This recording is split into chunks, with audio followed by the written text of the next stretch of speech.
Welcome to another episode of UnHypnotized with your host, me, True Heather. Today, we are continuing our exploration into Bitcoin dating in a fiat world. I'm so excited to bring you my guest today, my Capricorn sister from another mister, my friend in the three principles, Bitcoin, and so many other beautiful explorations of life. This conversation is a long time coming. So, without further ado, welcome Katie Webster to the show. Aw, thanks, Heather. I'm so happy to be here finally, and on such an auspicious topic. It was inevitable that we Yeah, were going to get here talking about dating somehow. totally. Well, and it's funny because, when we have these conversations, it's funny because when you brought up the topic, I was thinking like, well, I haven't dated in like 23 years. I've been married for half my life. And then I'm like, wait a minute. Most of my clients come to me for dating advice. A lot of my clients are Bitcoiners. And I'm like, I do have a lot of expertise in this realm. And I think just being kind of being in the Bitcoin scene, observing, but also being a Bitcoiner and being married to a Bitcoiner, there's a lot for us to talk about today. So I'm excited. Yeah, it's so true. And something that, has come up as we were talking leading up to filming is that when we're talking about dating, it's inevitable that we're talking about relationships and everything in life is connected to relationships. So Yeah. down the, tangled rabbit hole we go. And I would suspect that, like, outside of a small percentage of people that maybe have very specific life goals that are not the norm, that most people are dating in order to find some sort of a long-term relationship.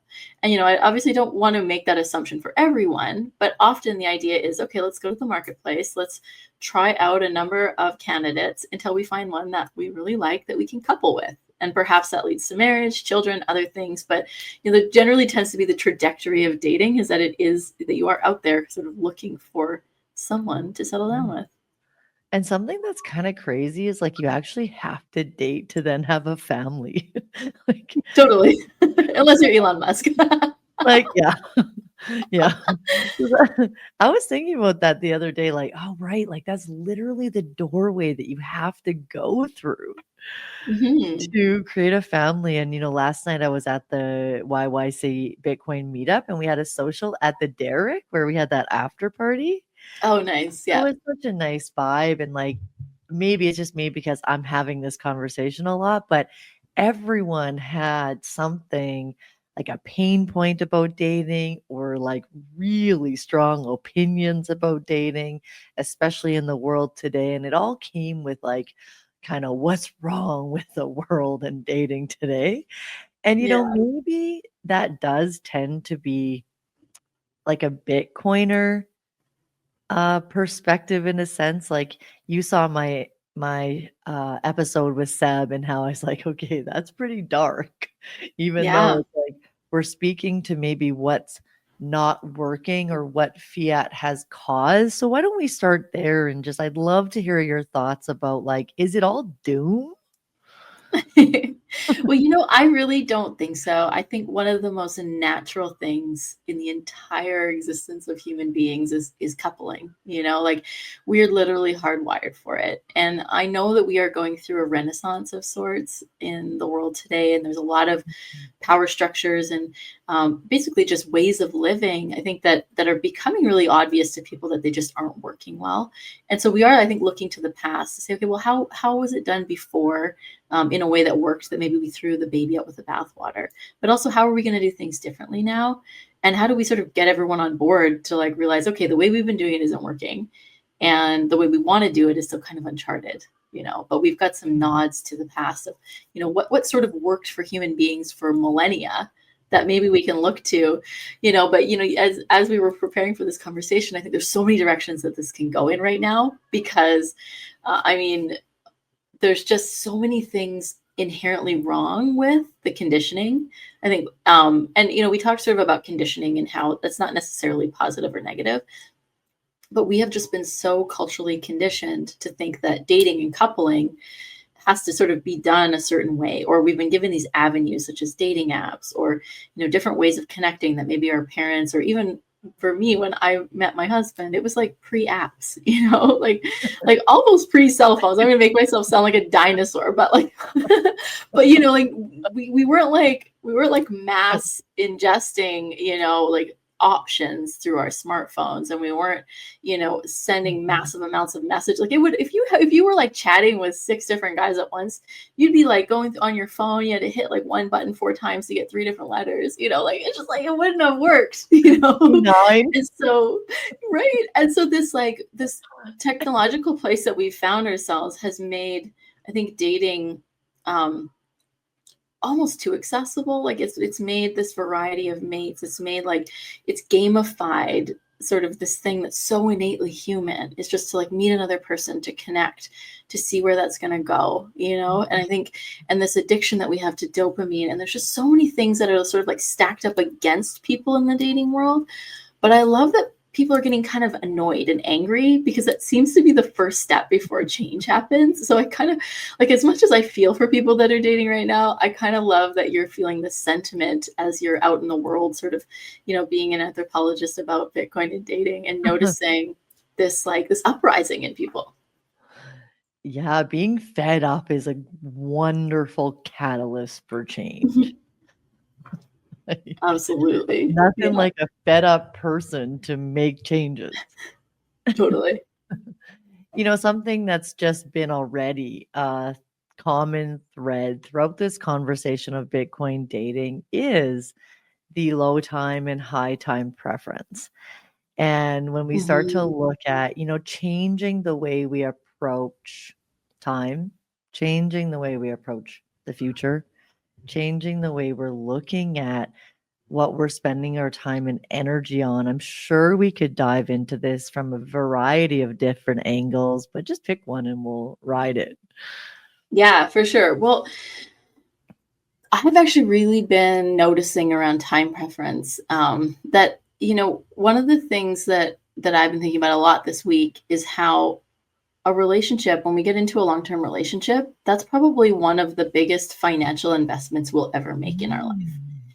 And I met my husband when I was 20 years old. And so I wasn't thinking about that. I was just young and I was in love. And, he asked me to marry him. And I'm like, let's do it. And so we got married in Vegas, like, like 2 years after we had met. And it's great. And we've had this like beautiful relationship. But, as time has progressed throughout our relationship, I look back and I realize, I always just kind of thought, oh, money is money. Like it'll figure itself out. There's been times where I've had like a very naive approach to money. But when I look back at our relationship, the places where there's been the most static is where we had a different time preference around money. Mm. And, and it's, I feel a little bit sheepish in saying that, like, it really took becoming a dedicated Bitcoiner for me to actually start to look at my own time preference around money and realize that I had a very low time preference, especially because I had sort of decided, with my husband, I decided earlier on, like, we probably aren't going to have kids. We're not that interested in having kids. So really our life just became this like joyride about what do we want next? What do we want to do next? What do we want to have next? How much do we have to plan for the future? How much do we care about future generations? I know that sounds like very, very selfish, but we're also surrounded in a world that really supported that. And so there's no, as much as our parents probably were like, well, we'd love for you to have kids, we didn't get a lot of pressure from them. We didn't get a lot of pressure from anyone. And so we were kind of just like allowed to do this thing. And my husband's always had a much lower time preference. He's really good that way. But anytime there's been a major disturbance in our relationship, this has kind of been what it's about. And so I think there's a very unique opportunity for Bitcoiners or people with this Bitcoin mindset. And I just want to like iterate that when I say Bitcoiners, I'm not necessarily talking about people that have a wallet with Bitcoin in it. I'm talking about people who subscribe to this Bitcoin mindset that have taken the time to learn what Bitcoin is. They understand how it affects the world. And, at some point, at some juncture, they probably, when they have the money and when the financial situation is sound for them to, they will begin to invest in it, or they already have. right? And so people that fall into this Bitcoin mindset, it's going to be really important for them to find partners and date amongst people that have a similar time preference to them, because that to me is actually one of the biggest indicators to a successful long-term relationship. Ooh, I like that. Just think about all of the tension between couples around money, right? Yeah. And then if we add in where there may be sort of inaccurate blame being put Mhm. on things instead of recognizing like the fiat system that we're in can also contribute to this discomfort and this tension and this almost difficulty to really get ahead. But I like this thinking about like if both people have a similar time preference around, I mean, I guess anything like money, but money is like then what you're doing in the future when and how Yeah. soon and what you really want to build together. Because I've always thought of it like that. Like when I was married, I was the same. I think I was 25. I got married right away when I met my husband, and it was great. And we did really have the same goals and want the same things until we didn't. And then that's when we didn't work anymore. And now that I've been here, and this is something that I would probably only talk to you about, but I guess now the world is watching. But I have I have been I have been doing a lot. I found this awesome book and I've been writing like a mofo. And because so much has been coming up for me since I started this series, well, before this series, as you know, like stuff will just come up. Life will give us things we need to evolve and grow and have insight and awareness. And so I decided even before the series that like I'm going all in on low time preference dating. And without really having to do anything, the universe just took everyone out of my life. that wasn't that wasn't low time preference, which was anyone that I was even considering dating. And so then it's been like really uncomfortable. It's been uncomfortable in this like time preference, but it's also been just like delicious. Like the space I feel, that the like clarity, just like the present, being so much more present. And when I was in Colombia, I really saw that for myself. Like I saw how much energy it was pulling from me, just having these sort of like, well, in the meantime or for now type of things. And like Mhm. Paul said, the hardest thing has been just um not just feeling, I guess, feeling the discomfort. And, when I come to say X and I see the Bitcoiners and now especially because we're in a dip, and I Yeah. was like, "Oh, right." Like, this is also filtering out, like, the low time preference and the high time preference, and, like, the discomfort that I felt, like, in just this wading through the discomfort of being low time preference dating. I'm like, "Wow, that's so Bitcoin." Like, Yeah. this is such a Bitcoin mindset, which I think maybe we can coin Bitcoin mindset. Yeah. Let's do Um it. yeah, Bitcoin mindset. And so what do you think about that? Like the discomfort. I don't know if it's discomfort is the word, but it's like that, like what we actually go through or maybe even learn about ourselves when we take the low time preference route. Yeah. Well, I mean, one of the things that's been interesting to me, because, as a coach, and most my clients are predominantly men and generally younger men. I've kind of got some interesting feedback from that process of just sort of like being in conversation with people that are actively dating, that are sort of in, adjacent to my generation, but just a little bit younger. And I've helped a few of my clients actually do dating profile audits, where we've gone in and sort of been like, okay, well, what are you looking for? And like, what is your profile attract? Like, are you designing a profile to attract the mate you want? Or are you designing a profile to try to to rate well in this system? Like, are you trying to beat the game, or are you trying to get, and so, but it's what we've come to is, it's like, you almost have to play the game so that you can get enough matches to then try to filter out, like, the type of person you want. And this is going to Especially sound when like you're a guy. yeah. And this is going to sound like, this may sound kind of harsh, but I'll just say it anyways, because it's my experience. But like, I met a man 5.5 years older than me, who I didn't have a lot of my own super solidified opinions, like I was 20 years old. I was still figuring out who I am. I liked some of his, and I'm like, I'm going to go ahead and have some of those. Thank you. And I really like you, and you check out.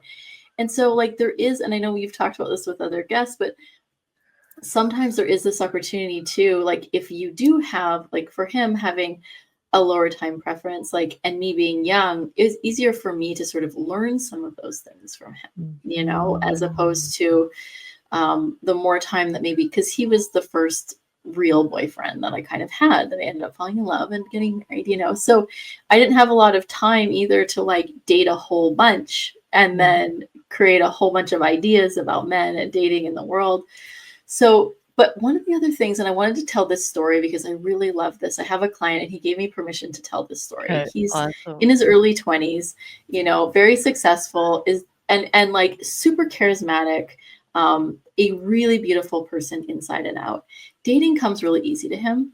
And I believe he matches quite well within like the dating app world, because he's just super charismatic. He does a lot. He's attractive.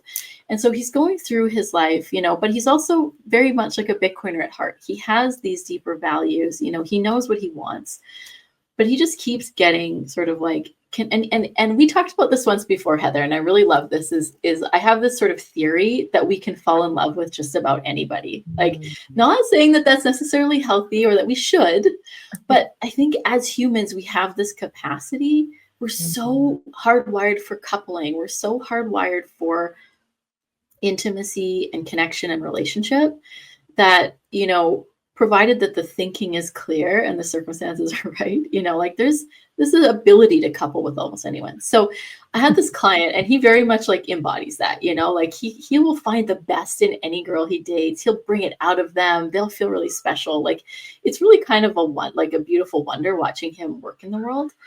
But we were having a coaching conversation and he's like, I match with a lot of girls. I date them. They're great. Like, I can see potential, but it's just not it. And I just like kind of worried that this is going to keep going. And so he messages me one day and he's like, I just went on a date with the most incredible woman. And he's like, on that date, we decided that we were just going to both delete the app and we were going to be exclusive. And he's like, I don't think anyone's ever done this before. Like, and I was like, well, actually, as somebody who dated in the early 2000s, I can tell you that this is basically just how we used to do it. You met someone, and if you started seeing each other like once a week and they were seeing someone else, that would be really weird, and you literally had a conversation like, are we boyfriend and girlfriend now? And so, but what I loved about that is like, he's in this world, he's dating amongst, his peers. But then there's this moment of connection, and there's these moments where, and I think that's like the key, is that we need to learn to, when something really resonates, to actually cut out all the other noise and just like double down on that thing. And it's, it's not like you're not making a commitment to, that person necessarily. You're not coming in and be like, oh my God, I've met you once. Now I'm going to commit to you for a month. You're making a commitment to a space in which you can build a relationship without a lot of other noise.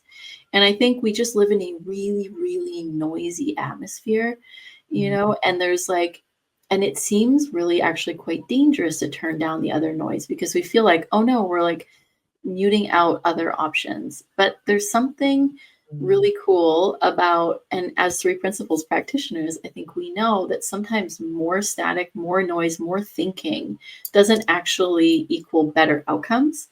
You know? Yeah, you can't figure your way into a relationship. I mean, we try. I'm really good at trying to convince myself like, oh, I want this. This is right for me. Yeah. Or vice versa, right? It happens the other way around. Like, There's all sorts of ways we could think our way into or out of a person or a relationship, but all of that I think is really unhelpful and kind of fiat Mhm. because, to me, I think of fiat as like fake, as like not inner, not real, not grounded, not soul. Mhm. And it's more of a, it's more of a sometimes I think it's more of a, well, maybe I could pick this for survival. Like it's more of like, well, this is good enough. And I'm not saying like I mean, I guess this could get into settling or not settling. I'm just saying that, I think that if we do come back to the connection, coming back to just letting things happen more organically. And, I love how Abraham Hicks says, like, I think our new wedding vow should be, I like you just fine. Let's see how this goes. Yeah. And I just like that, even though like I love the whole ceremony and being married, but I like that for dating because Yeah. dating, we're saying, like we don't have to figure this out right from the beginning, but we can see how it goes. And I wonder now, like obviously it's changing a little because Bitcoin is, not, it had been hanging around 100K and like Bitcoiners have more cred than Yeah. they did before. And I wonder, like, I saw this post on X today by Bitcoin Daddy, and he was like, women are men with, that stack sat sexy as fuck. And I was like, absolutely. And then I think he was like, and men are women sexy as fuck, And I think like what do you think of that? Like I think Bitcoiners have become more sexy. Well, I mean, yeah, like I think Bitcoiners are inherently sexy. like like as a concept. Um Oh, we're and going there. I will tell you why I think that. So, I Yes. was on a great podcast a couple weeks ago, and it was like a men's podcast, and the host was asking me like, what's the most attractive quality in a man? And I'm like, honestly, hands down, it's specialized knowledge. Mm, But I think there's a caveat to that I'm realizing. mhm, It's also having some form of specialized knowledge that you think is really cool that you are confident in having. Like if you mm. have specialized knowledge and you're embarrassed to talk to someone about it because you don't think it's interesting, or it's like, no man, just do what you do and own it. Confidence is 100% inside out. Yeah. And I meet people in the Bitcoin space that are so incredible. They're so talented, and they sometimes like lack a little bit of confidence, and they don't see how great they are. And I get that we can all slip into insecure thinking. Like the amazing thing is that there's a cure for insecurity, and it's simply just not thinking insecure thoughts. And I know that sounds like really I'm not saying it's easy, but it's simple. Yeah. It's simple. Yeah. And there's like, yeah, like stacking sats is a great way to go. And is it inherently sexy? Potentially, like it's like, okay, well, you're at least a little based, so congratulations on that. Like, and I mean, yeah, it's a time preference thing. It's just like it signals a lot of really cool values, Yeah. because we all Yeah. vote with our money, right? And Yeah. money, we often say that money is energy, and I was thinking about that a lot this week, and I'm like, I don't know that money is energy. I think it's just that like layer above energy where it's like a vessel for energy. Mhm. And do we want to pour our energy into a vessel that's sound, or do we want to pour our energy into a vessel that has holes in it or cracks? And so, that's kind of how I feel about the fiat versus the Bitcoin as far as an investment. So, as you find people that are having similar values to you on these fundamental things, like what we do with our time, which is finite on this realm, Yeah. how we want to spend our energy, do we want to translate it into fiat money, into Bitcoin? I mean, there's risks all across the board, but at some point you have to have the courage to live by the values that feel true to you. Um, and Yeah. to me, like that's what's sexy about Bitcoiners.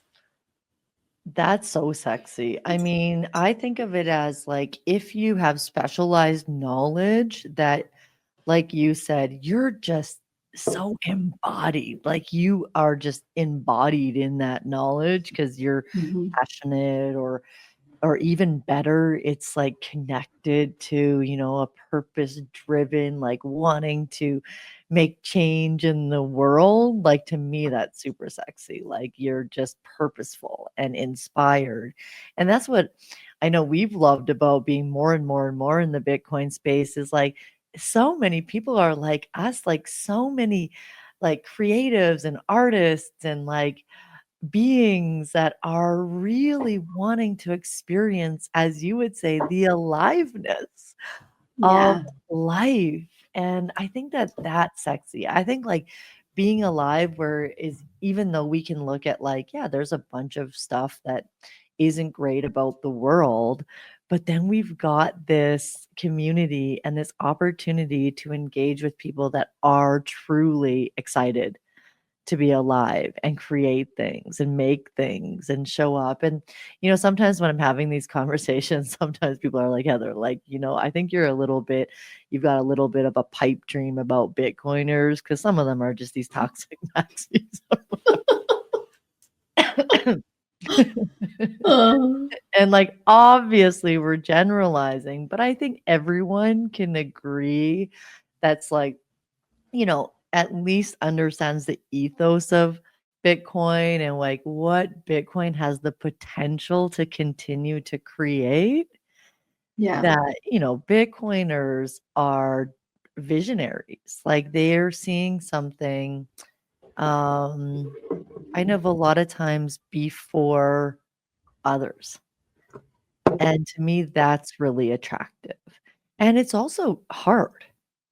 Yeah. It's hard to like to me, I love when someone can kinda understand my struggle, and as you know, I got to Bitcoin through the door of personal transformation and growth and, like, letting life teach me these lessons that, like, crush my ego and force me to grow.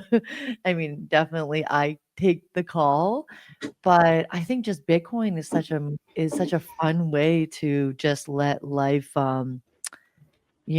destroy the parts of you that aren't really actually needed for fulfilled living.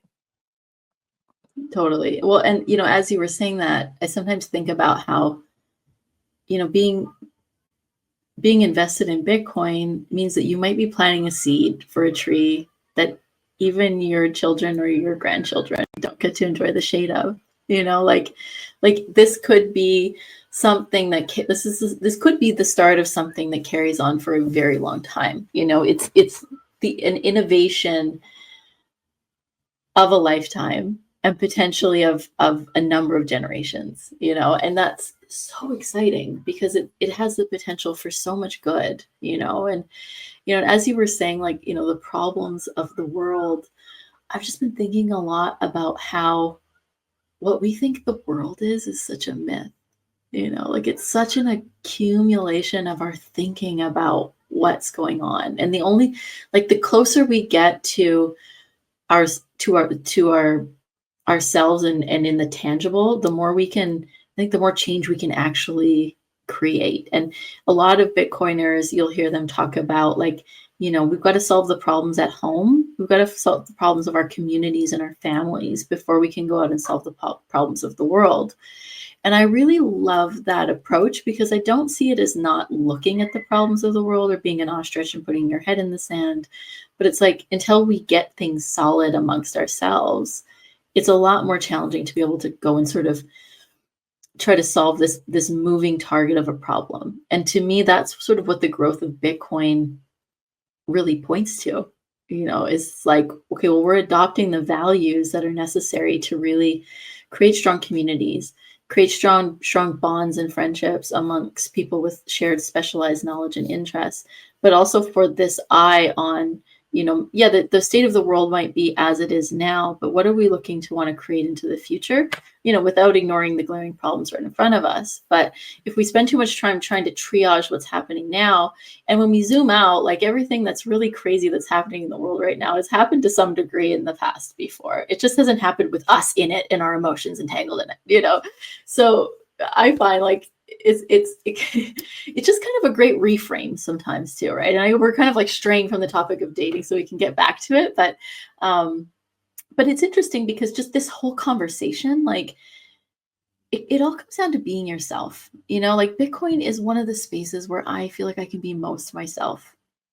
And I've spent a lot of time in my life being like, what does that even mean? What does it mean to be yourself? That's such an annoying question. Like, I'm so much myself that I can't unknow what myself is, to a degree, but like it's a resonance thing, And so it's like, find people you resonate around. And I have faith that even if Bitcoin dating might be like a little challenging and nebulous right now, like even just think back to where Bitcoin was 5 years ago and how unknown it was compared to now. And, like just how few people really understood it, how it was still struggling to be adopted by, you'd still meet people that didn't know what Bitcoin, they'd never heard the word Bitcoin, like we're on like just an exponential slope upward with education and people starting, especially like, not to make this into meme coin, but just like with how terribly the rest of crypto is doing, like it's just a great advertisement for Bitcoin, and so it's going to turn more and more heads. And I think the pool of people that are interested in Bitcoin and interested in this philosophy is just going to keep growing exponentially.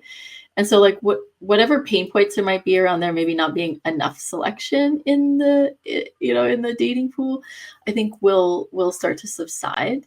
But yeah, and I'd love to just like hear from you too, and like what you're hearing and all that. Yeah, I love that. I think that the conversation about the state of the world is very relevant, and have similar I have a similar perspective on it where I'm just like, let it crash and burn, man. You know how uncomfortable that's gonna be. But it's happening whether we Yeah, want it yeah, to yeah, or yeah, yeah. not. You know Yeah. me. I can just surrender to it, and I'm human, so I'll notice if I get caught up in like the injustice of things and then, recognize how my thinking is causing me to feel. And it's not that I don't have compassion for what anyone is going through, it's just inevitable. Like you said, yeah, this is what we're going through at this time. And one thing I really have always resonated with is, being a healer and being a practitioner for as many years as I was, is like, you first heal yourself and then you take that healed self into the world and it will be better. Like everybody healing themselves or everybody, creating, like doing, like you said, the family and the community. And, that's always going to be good for the vibration of the planet. And I think it's easy, even as like a Bitcoiner, maybe to fall into somewhat of a doomsday mindset. And that might just overflow into dating Hmm. because there is a certain amount of like, you know, discussion around what's not working. And because as a Bitcoiner, you have to sort of see fiat for what it is to really invest. And I know for myself, the more hours I learned about Bitcoin, the more I saw what wasn't working. And so I just have been thinking lately because I do find there is some negativity around dating when I've been posting about it or even talking with it to other Bitcoiners. And I think part of it is because maybe of the, 97 to 3%, right? But I actually don't think that's really it. I think that maybe, and you can, jam with me on this, but maybe that mindset has overflown into or overgrown into other areas of life, like dating's just messed up. Like I was talking about it last night at the meetup, and a couple of people were saying, it's so messed up right now. Like you have to go on an app or you have to do this, or nobody wants this anymore. And I think it's really easy to sort of just like generalize everyone. And I just don't think it's true. I think people really do still want connection and in real life and like to grow and meet and be with someone. Yeah. I mean, I think I'm just like a hopeless romantic, and like I've always We both I are. was like always seeing the silver lining, but like I don't know. So for me, one of the red flags for me, like in red flags when I'm listening to someone talk or they're telling me about like their life or their struggles, and like there's no judgment, but like Mhm. if you keep having the same issues over and over when you're going to the marketplace, like one of two things is probably true. The marketplace is deeply flawed and it's impossible for anyone to couple, which clearly isn't true because people are coupling. Yeah. Or maybe there's a way that you're doing it that's just not like serving you anymore. Or there's something that you can't see about what you're bringing to the table that is just like stopping you. Like there's a way that you're sabotaging. And I know that it's so much easier to look outside of ourselves. And I know it's actually really vulnerable to put yourself in a position where you want to go and meet other people and potentially open up, tell them deeper things about yourself, and potentially, you know, enter into a relationship. And so it can be this like really tricky, emotional, sometimes brings up, you know, traumas from the past, kind of a space. And Mhm. like I'm just such a huge fan of like self-knowledge. You know, I think that there's so much that our psyches, our spirits, our souls are always trying to communicate to us, but we're busy, busy, busy. We've got like, you know, like I just went off social media, like I just stopped going on for a week and I started getting all these downloads about my life. And I'm like, oh, Mhm. damn. Like I just like every time spirit tries to talk to me, I'm like, I'm just going to check my reels, you know, and it's like nothing's getting through. And because of the kindness of the design, we'll be okay even if we go and we just like jam reels for like an hour. But we're going to be so much better if we like actually can take some space and time in our life to like have Mhm. a beautiful, unemotional, unattached look at like, how am I showing up? Like, yeah, like I'm great, but I'm also flawed. Like I'm a spirit clothed in psychology and identity, and like of that stuff that I'm wearing that's not actually me, like, is it serving me? Is it bringing me the types of relationships I want? Like, and maybe like on a, you know, more unpopular topic, but like, am I as healthy? Am I taking care of myself as Yeah. well? Like, you know, like I meet a lot of women that are just like, I deserve this guy and that guy and that guy. And I'm going to get this. And I'm like, okay, go to the marketplace, like see if it pans out for you. I don't know, you know? And like, but so there's like this ephemeral and this physical, you know, dance that we're doing. And I think that there's Mhm. just so much value in just being able to look at the two from a place of neutrality. And I love to have, one of the best ways that I do this is I try to keep people around me that can be honest with me without being like too cruel, but just like Mhm. that I can ask honestly, you know, and that will give me honest feedback. And then they'll help be like a clean mirror for me so that I can look and say, okay, well, maybe like I'm pretty stubborn. Like, and I kind of thought that was funny for a long time. And I'm starting to see how it's actually really holding me back from things that I want, you know? And so I'm having conversations with people in my life and they're like, yeah, you're stubborn. And I'm just like, hey, like, can we like, I've admitted it now. Can we be gentle and nice to me? And they're just like, okay, maybe, I don't know, but you're really stubborn. And I'm just like, okay, okay, okay. Like, you know, and so like finding a way to create dialogue where it becomes Mhm. this like fun thing because you get to become a better version of you, not, you know, not necessarily Mhm. a more picked on version, but there's something about being willing to really look, you know, and I know like you and I do that a lot. But it's a big component, and not just like, oh, okay, I did that for a little while, now I'm good. Like it's a lifelong process, but it's rewarding. It's so, so rewarding Mhm.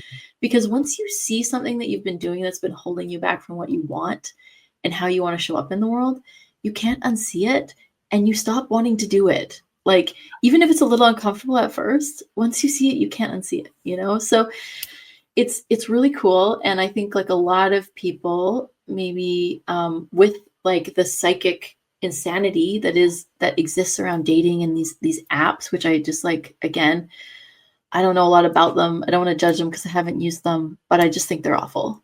I think Mhm. they're just genuinely awful because I think what they do is they sell a brand of a person. They don't sell a real individual.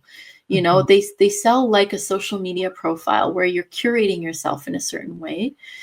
And it's just like it just lacks, it's like a fake signature of a person as opposed to a real person. And I think that there's a possibility for some people to navigate that well, but I think a lot of really good people, a lot of really good normal people just get like lost. And I was listening to this great podcast recently. I think it was called, I can't remember what it's called, but I'll remember. Oh yeah, it's called Truth for the Commoner. It's like a Bitcoiner podcast. Mm. And they were talking about declining birth rates. And I just found the conversation so incredibly insightful and informative. But they talked about how most men in dating apps will sort of get disqualified, so to speak, right off the bat. There's only like the top 1 or 2% that do really well in the apps, and then Mm. women tend to get disqualified when they ask the "Where is this going?" question, because because there's this like endless feed of more and more matches coming through, and so like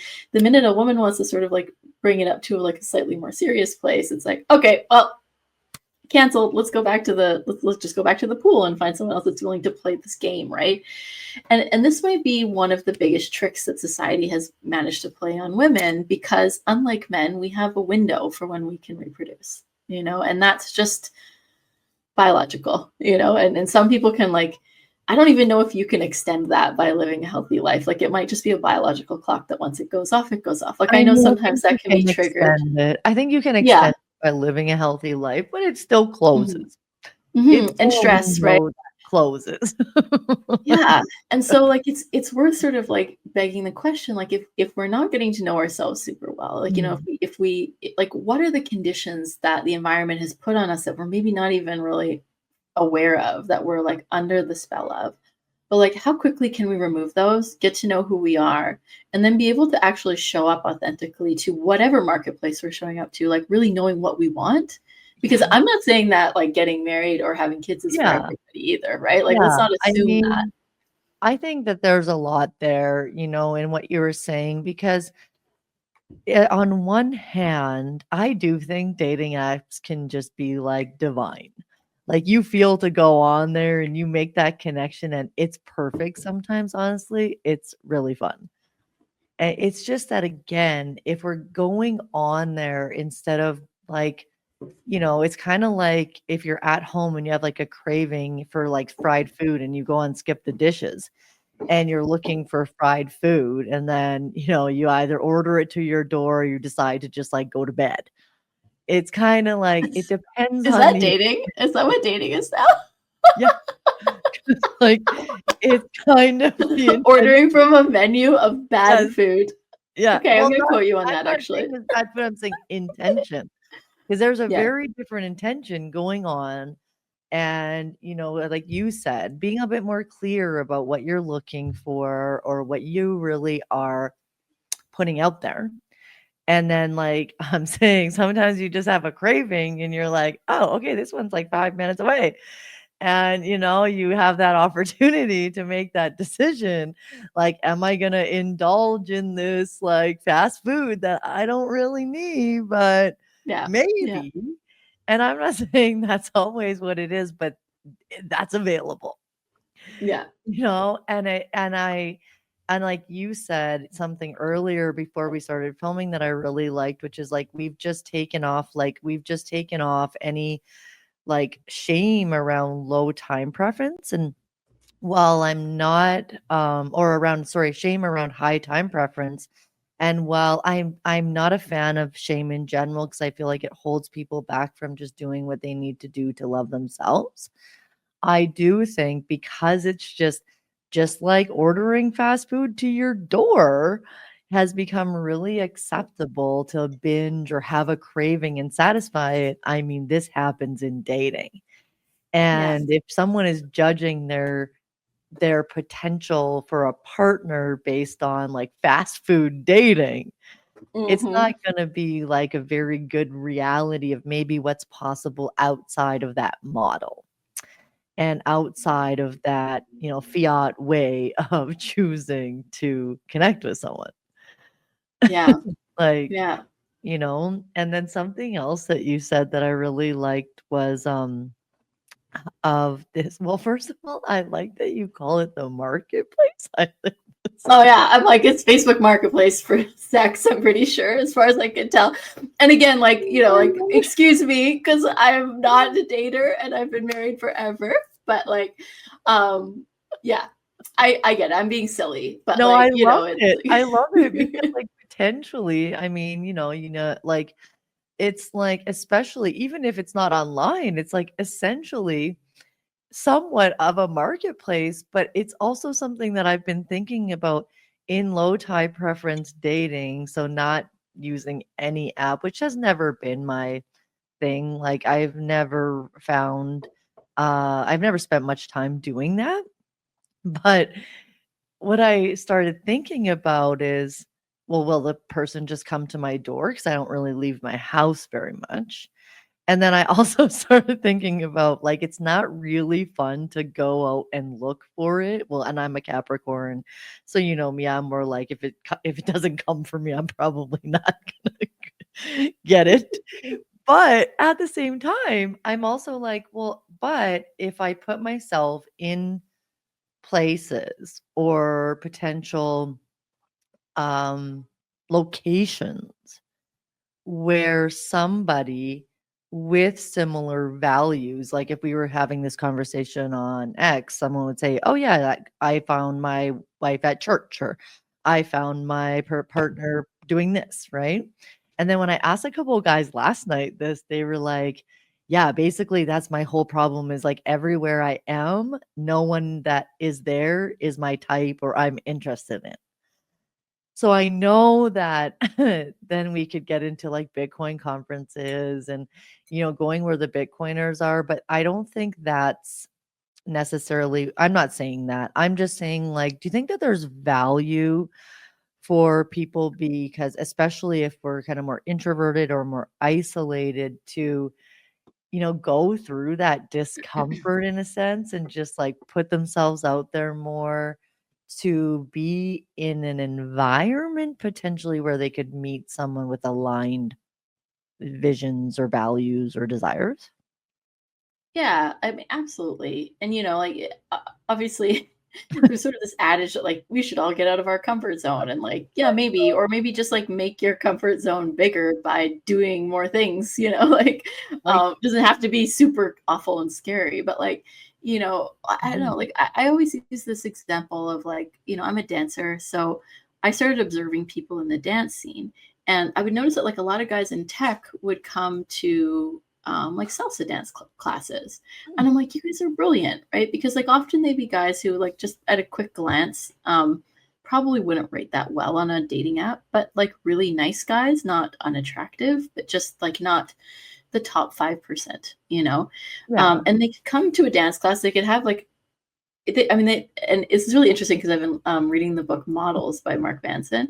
And basically his thesis, spoiler alert, is that like you have to be vulnerable, but not in a like, you just dump a bunch of shit on people, but like in like be authentically vulnerable, right? And so like I think yeah, there's something about dancing where it's like that perfect thing where it's like when you start you suck, like you just everyone sucks. You got to yeah, go and learn how to do it. Some people naturally have a little bit more of a disposition, but like generally everyone's pretty bad, and so these guys are going into this situation that like they're going, and there's like tends to be a lot of attractive women at dance, and so they're getting to like actually touch these women and like interact with them, be themselves, be a little bit vulnerable. Like it's like a perfect recipe. And then like, ultimately they're really nice guys. They actually, have good careers. They have a lot going for them. And they can like meet women in the flesh, and like actually have a chance to connect. And I think we've just taken out these opportunities to connect, or we've like whittled them down to like, okay, well, I don't know, we go to a bar or like we go out, and then you're still kind of in the marketplace. Like it's still like, I wonder if it just comes from like what really brings you joy, Like I think we have to just go back to having more hobbies. And that's sort of an insight that I had recently. I'm like, I monetize all my hobbies and they're so unfun now, Like I kind of just want to stop doing everything, clear the slate, and then just like go back and actually get to enjoy stuff again because I enjoyed it and that's why I got into it. Um, totally. so yeah, I don't know. That's Yeah, kind of my thoughts on that. I like that. I know I stopped monetizing my hobbies too. It's just a great way to kill joy, just squash it. Sometimes it works until it just doesn't work anymore. I think that's Yeah. really, really thoughtful, and I'm with that because if we're looking for it, like, I think that's like, this is something that came to me the other day. if I think what dating apps does is it gets you in this like mode of like looking for it. And it's Yeah. kind of like a needy energy. And, we know the law of attraction, and we know like the law of attraction just repels neediness, in Yeah. all areas. Like, you want something, well, get good without having it, and then it will come to you. And so I was thinking how I think one of the problems with like just this high type preference dating is it creates like a looking for. Like I kind of would notice myself as I've just been observing myself lately, where I'm just like, I have a moment and I feel that longing for someone, or I feel that desire, or I feel that like lust, or if whatever it is I feel in different ways. I notice then myself, I almost feel like, okay, I gotta go get it. How do I get it? Where do I get Mhm. it? And then as soon as I kind of step back and go like, okay, I can recognize and be aware of this feeling without acting on it, Yeah. and especially acting from it. And so when I started thinking about that, I thought, right, like this just caused us to kind of go, okay, let's look for it now. Where do we look for it? And then kind of almost gets us in like a mode of like looking for it everywhere, instead of, like you said, just go do things that you like to do. Find your interests, your passions, your desires. And I truly believe like right relationships come to us. Like, and it might not be the one that lasts forever. And this is going to tip on top of something that you said earlier, which is like these relationships can be a mirror and show us parts of ourselves looking for evolving growth or whatnot. And that's something I think is a really valuable part of this conversation, which is understanding like that it's not that there's anything wrong with you if if it hasn't worked, or you went through something that was really heartbreaking and it caused you to be kind of like closed off now and a little scared, Yeah. Mhm. to open up and like feel that again.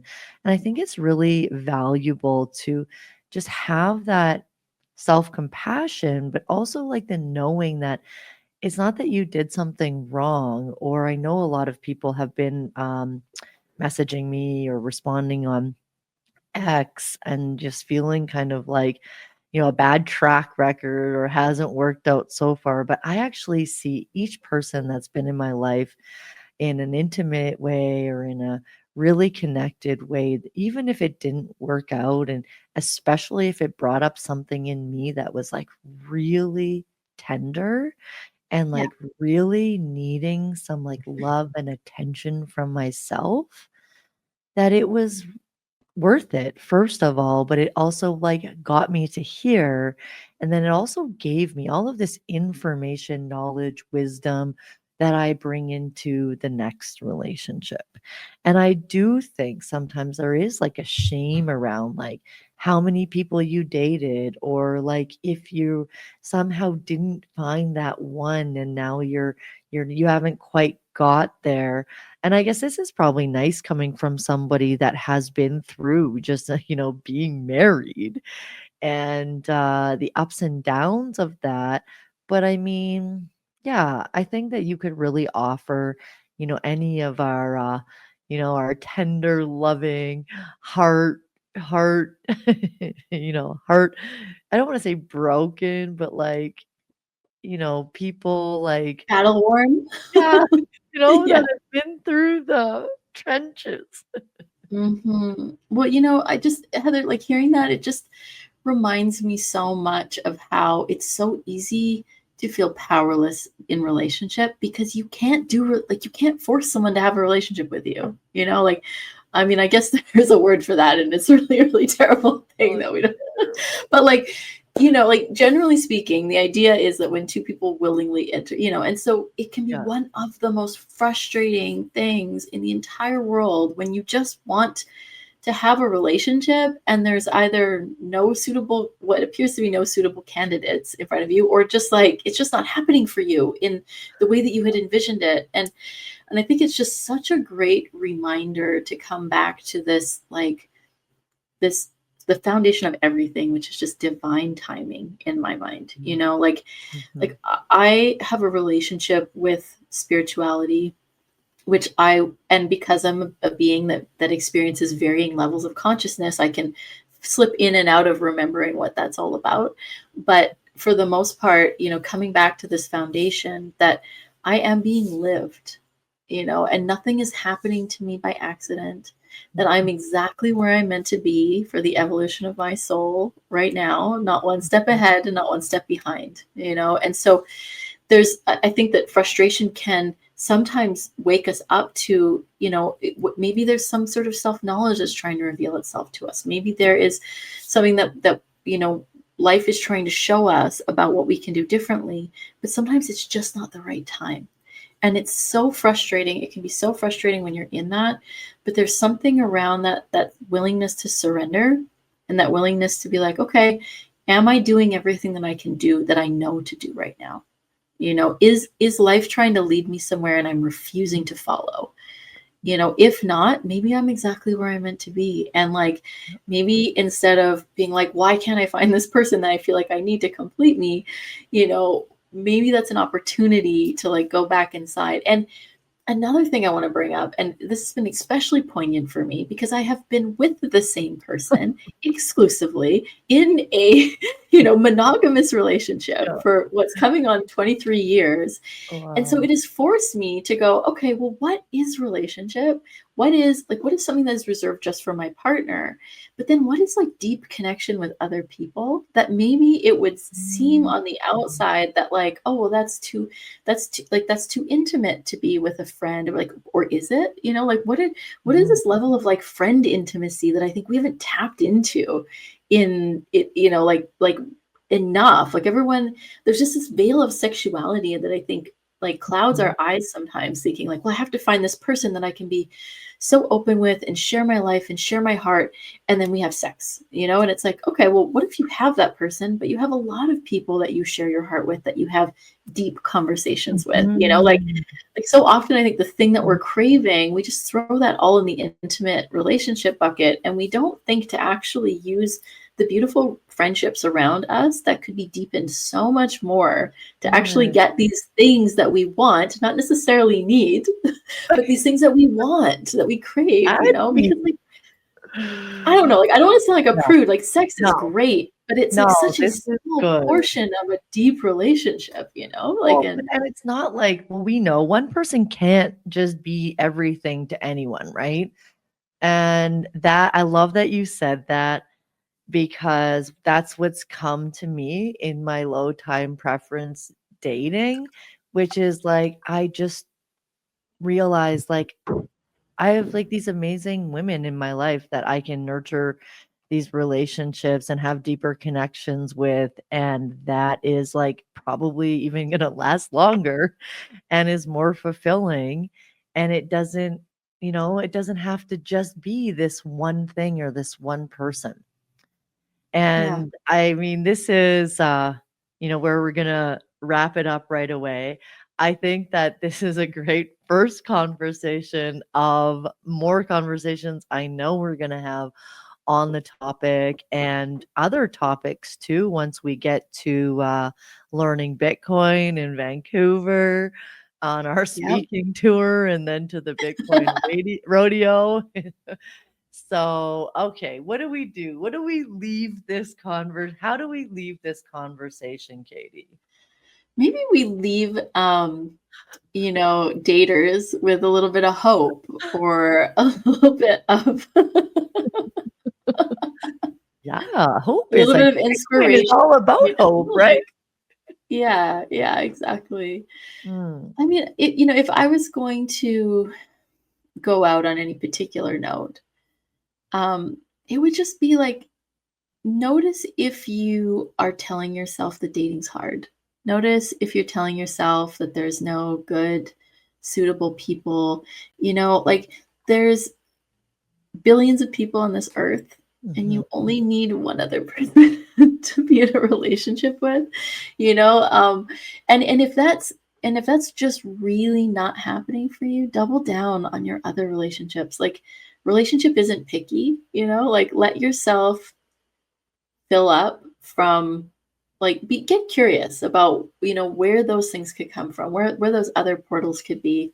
And sometimes I would even say, like, take a step back and see if you can reinvestigate certain things that you thought were just dead ends. Because I think sometimes that's just a trick of the mind. You know, we can kind of quickly dismiss something, like maybe just a way of connecting, like put yourself into a curious mindset and notice maybe what you've discounted or what you've thrown out. And but yeah, just rest in the energy that you're exactly where you're meant to be. Yeah. That's what I wrote the other day, although I will not be taking that advice of going back and checking out past dead ends because I'm very good at Oh, I that. don't mean that as people. I don't mean dead end I will people. not be taking that advice. Yeah. I agree. And I also think that it's been really helpful for me to just be actually honest about like what I do really long for Yeah. and what I do desire. And it's helped me see how, oh, I am in a different place now than I was before. And before I didn't desire that or long for that like I do now. Yeah. And so I think that that's fun too, just like really being honest with ourselves about what we really want and what would Mhm. feel really delicious and I don't like to say like, you know, fulfilling because again, I'm with you in this sense. Like, I don't think that there's like a person that we need to complete us. I think that, and I don't think that we have to be complete or fully love ourselves to like meet someone or like have that person. I think that the main thing is to just stop, paying giving too much credence to like a thought that makes you feel that there's something wrong with you or you're not doing enough inner work or you don't love yourself enough or you didn't put yourself out there enough or you didn't do this or you didn't do this or like maybe if you trimmed your hair and your beard more, well, that one's maybe good. But you know what I'm saying. Yeah. Fair enough. Yeah, you're lovable the way you are. Oh my goodness. Well, thank you so much for coming on the show. I know this is Yeah, going that to was happen fun. again sometime. I love you. And yeah, thanks for coming out and sharing your thoughts and insights and wisdom with our audience. Yeah, make sure to check Heather and I out on our tour. On our speaking Rodeo tour. Oh, first. Yeah, it's gonna be Bitcoin Rodeo first, then Learning okay. Bitcoin in Vancouver. And for all the Yeah. ladies out there, Heather and I are going to be hosting the ladies brunch at Learning Bitcoin 2025 in Vancouver. So stay tuned. Yes. I'll put all of info in the show notes and I'll let you guys know how you can find Katie and all that will be in the show notes. So thank you again. Ciao. Bye. Thank you.